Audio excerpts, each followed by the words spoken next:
그것도 사실은 역이민하게 된 거에 대해 큰 이유가 됐어요.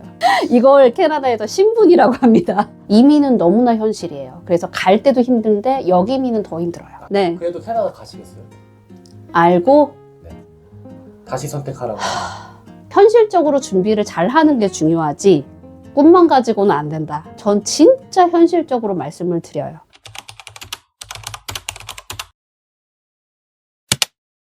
자기소개 한번 부탁드리겠습니다. 네, 저는 캐나다에서 온 강모모입니다. 반갑습니다. 반갑습니다. 왜 캐나다에서 제주도로 오신 거예요? 저는 예전부터 제주도에 살았었고요. 원래 그다음에 도민이세요? 네, 그랬다가 캐나다로 이민을 갔다가 다시 오게 됐어요. 캐나다 이민은 어떻게 하다 가시게 되셨어요? 남편한테 끌려갔어요. 캐나다 시민권자고요. 캐나다에서 오래 공부를 했었고 결혼해서 이제 제주도에서 같이 살다가 다시 마음 먹고 끌고 가더라고요. 캐나다로. 그럼 남편분은 처음에 어떻게 만나셨나요? 제가 제주도에서 있을 때 봉사활동을 자주 갔는데 저희 남편이 부모님 만나러 제주도에 왔다가 봉사활동 갔다 거기서 만났어요. 우회한 곳에서 네. 잘 만나셨네요. 네, 그래서 제가 평생 봉사하게 됐죠. 이민을 간 거는 2019년도 여름에 갔어요.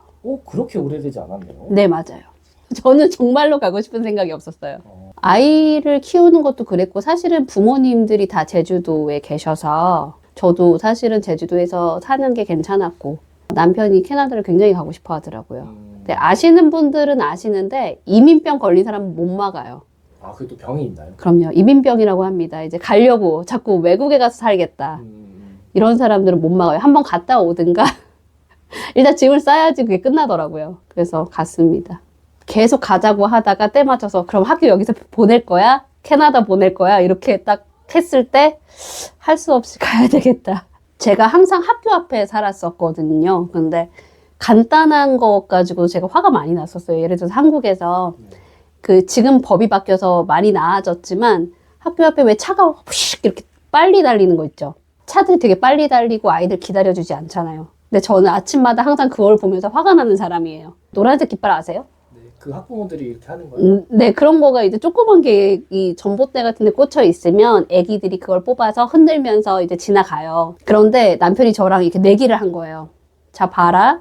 제가 이제 깃발을 뽑았잖아. 흔들면 차들이 세워줄지 안 세워줄지 당신이 봐라. 그걸로 내기를 한 거예요? 네. 봐라. 내가 당연히 세워주지. 당연히 세우죠. 한국 사람도. 네. 아무리 성질이 좀 급한 민족이지만 네. 애들이 지나가 세우죠. 네, 그때가 이제 신학기였는데 아기가 되게 어렸어요. 걔가 깃발을 막 흔드는데 차가 한 대도 안 서주는 거예요. 제주도인데도? 네. 그때 당시에 이민 가기 전이었어요. 우리 남편이 캐나다 가자고 할 때 그때 그 사건이 되게 컸었던 것 같아요. 우리 남편이 나한테 딱 하면서 봐라. 이게 현실이야. 당신은 계속 이것 때문에 화가 나는 사람이야. 그런데 앞으로도 이 꼴을 봐야 돼. 아이를 학교를 보낼 때 당신이 그런 걸 가지고 그냥 넘어갈 수 있을 것 같아? 근데 캐나다 가면 그렇지 않다라는 걸 내가 보여줄게. 그러니까 이민 가기 전에 약간 그 테스트처럼 몇 주를 가서 밴쿠버에 가서 생활을 했어요. 약간 사전 답사식으로? 맞아요. 갔는데 차가 단 한 대도 그냥 지나가는 차가 없이 다 서요. 그냥 서는 게 아니고 제가 건너지도 않아서 건너려고 오는데 이미 차가 서요. 이 사람이 건널 수 있으니까. 네. 그게 저는 되게 문화적인 충격이었어요. 모든 차가 서는 거예요. 심지어 거기서 빨리 달리면 영주권 박탈당한다고 하더라고요. 되게 세네요. 그 도로교통법이. 네. 학교 앞에서는 있을 수 없는 일이고 일반적인 도로에서도 함부로 그렇게 하는 차가 없는 거예요. 저는 그게 쇼크였어요. 아무도 세워주지 않았는데 캐나다를 가니까 모두가 딱 세우는 거예요. 제가 할 말이 없잖아요. 그렇죠. 남편이 완전히 이겼네요. 네. 저는 그래서 가야 되겠구나라는 생각이 좀 들었고. 제주도에서 완전하게 정리를 하고 남편이 너무 돌아오지 않겠다는 의지가 강하더라고요. 안 돌아올 걸로. 그런데 문제는 저희가 가서 한 몇 개월 있으니까 그 다음 해에 코로나가 터졌어요. 딱 시기가 그러네요. 19년도에 가셨어요. 네, 정말 딱 3년 이민하고 왔어요. 돌아왔어요. 그러면은 돌아오시게 된 계기는? 여러 가지가 있는데요. 이민을 갈 때도 여러 가지 이유가 있었지만 돌아올 때는 일단은 아이가 굉장히 빠른 속도로 한국말을 잊어버려요. 학교를 다니니까 집에서는 계속 한국어를 쓰고 하지만 학교 가면 다 영어로 놀잖아요. 네. 그러니까 정말 빠른 속도로 잊어버려요. 말을 할 때 갑자기 한국어를 못해요. 순간적으로. 아, 3년밖에 안 지났는데. 네. 그래서 그게 되게 무서웠고, 한국어를 글로 쓰는 거 있잖아요. 한글을. 그거를 좀 어려워하고, 한국 와서 다시 공부했어요. 다 잊어버려서. 내 아이가 네. 모국어를 읽는 게 싫으셨나 보네요. 네. 전 당연히 해야 된다고 생각했어요. 왜냐면 교포 중에는 네. 영어만 구사하실 수 있는 분도 요즘 많다 보니까. 많아요. 네, 맞습니다. 그 이민 가서 살면 되게 다양한 가정들이 있잖아요. 각자의 생각이나 입장이 달라요. 그런데 이제 중국 친구들 같은 경우에도 중국어 무조건 해야 된다. 이런 애들이 있고. 그런데 영어만 하면 상관이 없다. 한국 사람들도 그런 것 같아요. 영어만 잘하면 상관없다. 그렇죠. 어차피 우리 여기 살 건데. 네. 그런데 저는 우리 아이가 캐나다에 있어도 사실 저는 자식이 하나밖에 없다 보니까 부모님들 계시잖아요. 돌아온 이유 중에 그것도 되게 컸는데 부모님들이. 네, 양쪽 엄마들이 다 우울증 걸리시는 거예요. 애기 보고 싶어서. 하나밖에 없는 손녀딸을 데리고 가버렸으니 근데 걔가 만약에 한국어를 잊어버렸다고 치면 전 되게 캄캄한 거예요. 뭐 양가 부모님이 영어를 하면 얼마나 하시겠어요. 근데 이 소통을 하는 게 굉장히 중요하잖아요. 그것도 사실은 역이민하게 된 거에 대해 큰 이유가 됐어요. 캐나다에 거주하러 간 건 처음이셨잖아요. 네. 3년 동안 어떤 일이 있으셨어요? 3년 동안 일단 재미있었어요. 한국에 있는 부모나 뭐 해외에 있는 부모나 똑같이 아이 학교 보내는 게 굉장히 큰 이슈잖아요. 그것 때문에 정신이 없었고 남의 나라라고 생각했던 캐나다에 가서 적응을 하려니 너무 다르잖아요. 그게 힘들지만 재미있었어요. 한국 사람들이 한국에 있을 때하고 외국에 있을 때 얼마나 다른지도 경험을 해봤고. 아, 같은 한국 사람인데 네. 외국에 있어요, 한국에 있어요 달라요? 네, 달라요. 어떤 점이 좀 다르셨어요? 뭐랄까, 왜 같은 씨를 심어도 한국에서 나는 거하고 캐나다에서 나는 거 다르거든요. 코스모스를 한국에서 심으면 하늘하늘해요. 캐나다에서 장군이 나와요. 크고요. 알이 크고 코스모스가 하늘하늘하지 않아요. 뭐 잔다르크 같은 애가 나와요. 그런 거를 제가 느꼈어요. 아, 한국에 있는 사람들이 이민 생활하면 되게 뭐 잘 먹고 잘 살 것 같지만 그런 분들도 있고요. 거기서 살아남기 위해서 고분분들 하다 보면 한국 사람이지만 이건 한국적이지 않다. 약간 다른 느낌이 되게 세요. 살아보는 사람들만 알 수 있는 그 느낌이 있어요. 아, 이민자는 이렇게 하면서 살아가는 거구나. 어떻게든지. 생존하기 위해서 완전 변신한다고 해야 되나? 그런 면들이 있어요. 사기 안 당하려고 이렇게 사람 간 보는 것도 있고. 그러다 보니까 그냥 처음부터 되게 나이스하면 약간 가재미 눈 뜨고 보는 그런 게 있어요. 남편분께서 캐나다 시민권자시기 때문에 비교적 정착하기 쉬우셨을 것 같은데. 네. 아예 뭐 워킹 홀리데이나 취업 비자로 거기서 영주권 받아서 가시겠다고 한 분보다는 네. 수월하셨을 것 같은데. 저 같은 경우에는 남편은 시민권자고 아이는 이제 캐나다, 한국 둘 다 있으니까. 이중국적이. 네. 애기는 그렇죠. 그래서 저는 어려운 건 없었어요. 왜냐하면 그 파트너십으로 PR을 받을 수 있으니까. 네. 뭐 파트너 비자를 받으신 분, 네. 그다음에 이제 워홀 통해서 정말 힘겹게 받으신 분, 약간의 논쟁을 하더라고요. 너는 편하게 받지 않았냐? 너는 고생해서 받았다. 혹시 캐나다도 이런 게 좀 있었나요? 아, 엄청 많죠. 그거 오늘 하면 그것만 촬영 한 3시간 해야 되는데. 그래서 제가 정말 디테일하게 한번 얘기를 해볼게요. 이걸 캐나다에서 신분이라고 합니다. 아, 신분. 어이가 없죠? 네. 신분이라고 해요. 그 용어가 표현이 합당하지 않잖아요? 그런데 사람들이 어떤 게 있냐면 모임이나 이런 데 자꾸 데리고 가려고 하는 사람들 있죠. 한두 번 이렇게 모르고 갈 때 있죠. 아무것도 모를 때. 그러면 가면 사람들이 다 물어보는 게 공통적으로 있어요. 일단 그 신분을 물어봅니다. 근데 신분이라는 워딩을 근데 실제로 사용해요? 네. 아, 진짜로? 얘기를 하다 보면 굉장히 자연스럽게 한 번씩 툭툭 들어가요. 그 신분에 문제가 있어서 한국으로 뺏겼잖아. 약간 이런 식으로 얘기하는 거 있죠. 혹시 영주권, 뭐 시민권 있어요? 막 이렇게 은근슬쩍 물어보시기도 하고, 뭐 남편이 시민권자예요? 이렇게 물어보는 건 너무 당연하고. 근데 나중에 알고 보니까 이분들이 다 이런 게 있어요. 얘가 여기서 오래 있을 거냐? 아, 그거를 빨리 판단하기 위해서 물어보는 어느 정도 좀 사는 거냐? 너 그러면 내가 너랑 친하게 지낼지 안 지낼지를 결정할게. 약간 이게 무의식적으로 깔려 있으면서 본인들이 그걸 계산을 하는 게 저는 이해가 안 되더라고요. 잘 모르겠어요. 그렇게까지 해야 되나 싶고. 그리고 물론 저 제주도 살지만 제주도 사는 분들이 그 육지에서 사람들이 오면 친하게 지내다가 가면 섭섭할 수 있죠. 네네. 근데 저 지금 한국에 왔어도 캐나다에 있는 친구들하고 연락하거든요. 버리고 가는 건 아니잖아요. 근데 돌이켜보면 그렇게 대놓고 물어봤던 사람들 중에서 친구가 됐었던 사람들은 없는 것 같아요. 자녀분은 6살 때 네. 한국에서 살다가 캐나다 갔잖아요. 네. 적응을 빨리 하던가요? 돌아오고 싶어 하지 않았고. 아, 오히려. 네. 삼 년째. 한국에 오고 싶어 하지 않았어요. 근데 제주도는 어때요? 자녀를 교육하는데 좋은 환경인가요? 제주도는 아무래도 무슨 학군 이렇게 포함되는 건 전혀 아니고요.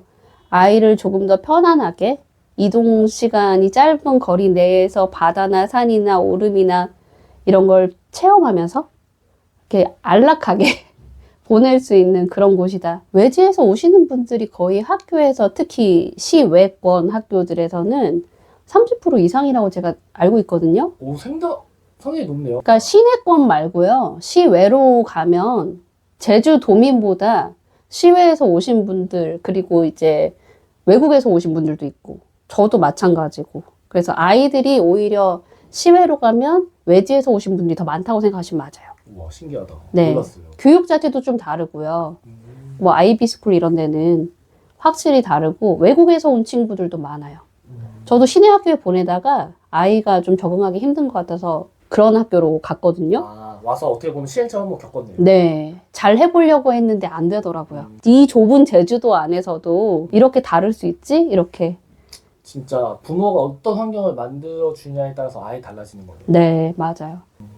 그런 건 없으셨나요? 내가 다양한 이유로 이민을 갔다가 다시 역이민 했지만 네. 아, 이 순간만큼 캐나다는 좀 그립다. 일단 저는 친구들 보고 싶고요. 그리고 학교에 대한 아쉬움은 아직도 있어요. 아까 얘기한 것처럼 당연하다라고 생각하는 그 상식이 약간 다르다고 봐요. 그런 면은 캐나다가 좋았다고 보고요. 한국도 그랬으면 좋겠다. 왜 아저씨들 그런 거 있잖아요. 아직도 내가 화가 나네. 그 창문 딱 열고 애들한테 막 화내면서 빨리 안 건넌다고. 아, 사실은 반대가 돼야죠. 네. 보행자가 보호를 받고 보행자가 차가 너무 공격적으로 오면 보행자가 화내야 되는 상황이죠, 사실. 맞아요. 그런 게 당연한 상식이 됐으면 좋겠고 캐나다에서 이미 보편적으로 그런 교육이 되는 거니까 장애인에 대해서도 마찬가지고 그런 상식이 기본적으로 교육이 됐으면 좋겠다. 한국도 충분히 할 수 있는데 그렇잖아요. 한국이 얼마나 수준 높은 나라인데 할 수 있죠. 네, 그런 게 좀 아쉬워요. 영어 이런 게 아니고 사람들은 단순히 미국, 캐나다 하면 영어 이것만 생각하시는데 그게 아니라 그런 생각을 가지고 가는 사람들이 있다는 거죠. 이민을 가거나 하면 뭐 돈, 영어 이런 얘기만 하시는데 사실 저한테 진짜 컸던 거는 기본적인 상식이거든요. 맞죠. 노약자를 존중하고 장애인들이 비장애인들과 평범하게 다닐 수 있는 거를 설명하지 않아도 당연히 마땅히 받아들여져야 되지 않는가? 맞아요. 이 상식을 설명을 해야 되는 매번 어디를 가서 이래야 되지 않을까요? 라고 하면 되게 사람이 이상해지는 거예요. 캐나다에서 자녀가 자라면 그거는 이제 자연스럽게 그냥 나오는 거니까 그건 설명할 필요가 없죠. 설명할 필요가 없어요. 당연한 거죠. 당연해지니까. 네. 아, 그렇게 생각해 본 적 없었던 것 같아요. 저에게는 너무나 큰 문제였고 그걸 우리 남편이 알았기 때문에 딱 캐치를 해서 그 깃발 문제 하나로 끝내버린 거죠. 아, 이민은 너무나 현실이에요. 그래서 갈 때도 힘든데 역이민은 더 힘들어요. 일단 박스를 싸야 돼요. 이사? 진짜 물리적인 이사. 네, 물리적인 이사도 진짜 힘들고 서류적으로 준비해야 되는 것도 둘 다 힘들고요. 그러니까 사람이 자꾸 비우게 되고 돈도 비워지고 돈도 비워지고 마음도 비워지고 그럼 만약에 타임머신이 있어가지고 네. 2019년 됐고 3년 만에 돌아올 그런 질문 하지 마세요. 너무 궁금해요. 3년 만에 우리가 돌아올 거 알아요. 네. 그래도 캐나다 가시겠어요? 알고 다시 선택하라고. 촬영 못하겠는데도 몰라서. 아, 그 정도예요? 알면 돌아갈 것 같아요. 아, 알아도? 네. 그래도 캐나다에서 좋은 점이 많으셨나 보네요. 저는 어떤 경험을 했냐면 내가 정말 하고 싶지 않았던 경험이라고 할지라도 그것이 나에게 주는 교훈이 있다면 받아들일 수 있다. 혹시 어떤 교훈을 얻으셨는지 짧게 공유해 주실 수 있나요? 캐나다는 정말 한국하고 다른 나라고 다른 사람들이 그렇게 살아보고 싶어 하잖아요. 캐나다 이미지가 좋죠. 한국 네, 사람들한테. 네. 그리고 제가 정말 한국에 있었다면 경험하지 못할 사람들, 문화, 시간들을 거기서 배웠기 때문에. 배웠다고 표현하셨지만 네. 제가 듣기엔 좀 상처를 받으셨다고 들리는데 맞나요? 둘 다라고 치자. 좋은 사람도 물론 많았겠지만 네. 아까 얘기한 것처럼 되게 이상한 사람들. 제가 아까 말씀드렸잖아요. 그러니까 되게 이상한 사람들이 있어요. 그래서 나는 한국에서 그런 사람들을 경험해 본 적이 없는데 정말 희한한 사람들이 있거든요. 저희 남편이 그렇게 얘기를 하는 거예요. 한국에서 당신이 만나던 사람들은 그냥 일반적인 한국 사람이 아니고 당신을 정말 사랑하고 지지하고 도와주고 도움을 받고 이렇게 되게 사랑스러운 사람들 안에서만 당신이 살다가 온실 속의 화초처럼 그렇게 살다가 캐나다를 오니까 별의별 사람들을 그냥 현장에서 다 만나잖아요. 그러니까 거기서 되게 쇼크 받은 게 많았던 것 같아요. 의도적으로 사기를 치려고 오는 사람도 있고 말을 막 아무렇게나 하는 사람. 몇 빼고 말씀하시고 아니 입만 세 개인 분도 있고. 세계가 네네. 엄청 뭐 한국의 금송아지, 은송아지, 동송아지 다 자랑하시는 분들도 있고 막. 아 내가 이렇게 잘 살아? 네. 근데 거의 많아요. 가면. 근데 그런 분들하고도 친구가 안 되더라고요. 사실 이민 1세대 정도면 거기서 이제 투자 이민이라고 혹시 아세요? 네. 음. 그 사업 비자를 받거나 뭐 장기 비즈니스 그런 걸로 받으시는 분들. 네. 그 옛날에는 돈을 주면 이민이 되던 시대가 있어요. 그분들은 다 금송아지 있는 분들이 오시거든요, 사실. 네, 어릴 때부터 부자여서 집에서 해줘서 오시는 분들도 많았기 때문에 힘들게 개척해서 정말 멋있게 자기 힘으로 일어서시는 분들도 있었지만 그 시절 금송아지 들고 오셨던 분들은 다 그거 가지고 자랑하시고 30년 전에 거. 아 30년 전에 아직까지. 그럼요. 금송아지가 이제 점점 커지는 거예요. 나 때는 말이야부터 시작해가지고 그 금송아지가 뭐 강남에도 있고 부산에도 있고 많더라고요. 그럼 사실인지도 모르겠네. 네, 아무도 확인할 길이 없어. 거기서 새로운 일이 없고 자랑할 게 없으니까. 가십거리? 네, 아, 나 이런 사람이야. 나 이런 사람이니까 너 알아줘.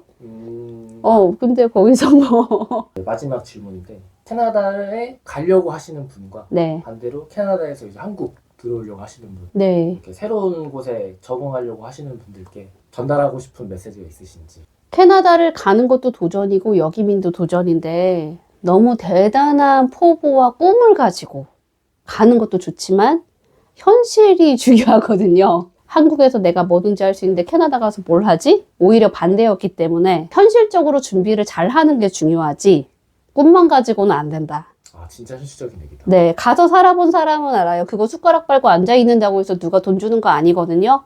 제주도 오시는 분들도 그런 얘기 진짜 많이 하시는데 전 진짜 현실적으로 말씀을 드려요. 갈 때 서류 힘들어요. 짐 싸는 것도 힘들어요. 가서 먹고 사는 것도 힘들어요. 가봐라 그냥. 근데 나쁘다는 의미가 아니에요. 어딜 가나 사람 사는 거 힘든 건 매한가지인데 맞아요. 여기서 힘들다고 거기로 도망간다고 해서 해결되는 게 아니거든요. 그러니까 현실적으로 생각하시고 준비하시고 그리고 어디나 사람 사는데 내가 바로 서 있으면 좋은 사람들 만나니까 또 너무 희망의 끈을 놓지 않으셨으면 좋겠어요. 그 아마 영상은 모자이크 처리가 될 건데 네, 감사합니다. 나쁘신 분이어서 제가 모자이크 처리한 건 아니고요. 이제 직업이 심리상담 쪽이셔서 그런 이슈도 있고 이제 자녀가 너무 어리시니까 약간 프라이버시 존중을 위해서 그렇게 처리한 거니까 오해 없으시길 바랍니다. 네, 고맙습니다. 저희 인터뷰 마치도록 하겠습니다. 네, 수고하셨습니다. 감사합니다. 감사합니다.